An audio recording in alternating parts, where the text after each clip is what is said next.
for people watching this, I'm assuming they can get the book anywhere. Is there specific places It's that you would on recommend people Amazon. looking at? Yeah, it's Okay. on Amazon. It's on Springer. But I'm going to my website, which is integratedprimarycare.com. There's Perfect. a link to the book there, and there's a lot of other material just on integrated care. And there's most of the articles that I've written and links to my first book. So integratedprimarycare.com will get them everything. Perfect. So this is actually a great segue to this. So as people are watching this webinar, this is the website. And let me make sure I get to the home page here. As Sandy was saying, integratedprimarycare.com. I was going through this. I tell you what, Sandy, you all did a fantastic job with this website because there is so much information here. One for resources about models, clinical cost effectiveness, this idea of this patient-centered care, consultation and training, and to get in touch with you, resources. I really like the resource page because of the articles and the chapters that are there, and the citations and links to them. There's a blog. The videos I thought were really cool. I watched some of them this morning. Like it's a really great website and very well set up. It's very user friendly.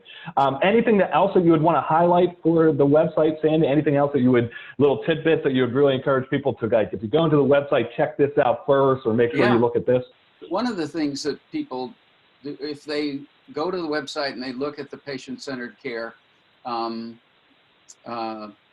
link, at the bottom, they have the option to sign up. And if you sign up, you are on our list. And when we have, I don't think I'm going to have like a newsletter, but what I am going to have is something sort of like integrated primary care updates. I'm going to, as I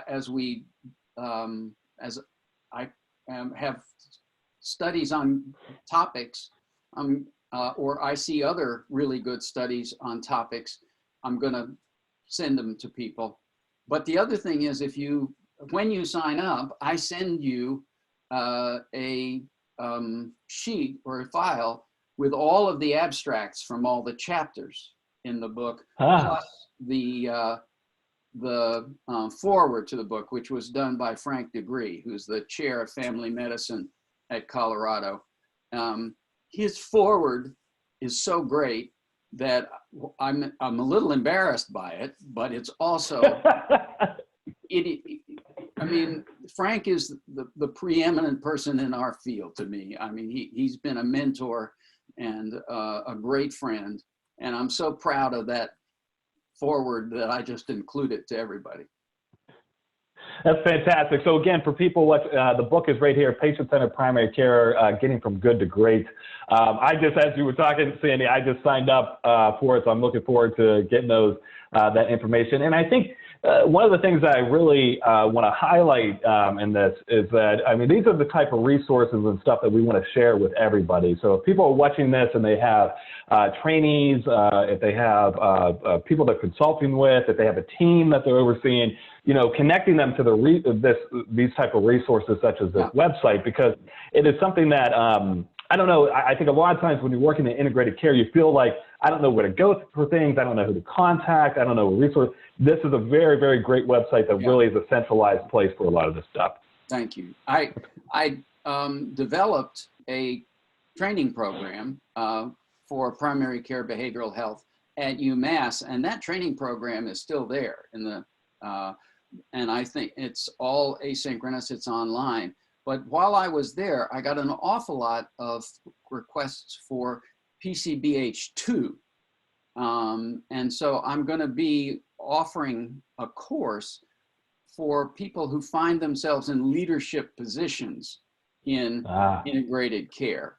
That's going to be available on the website in 2 or 3 weeks. And that course will be some teaching and certainly using elements from the book, but it'll also be people working together to try and deal with the problems of a program and running a program, not just how you do integrated care.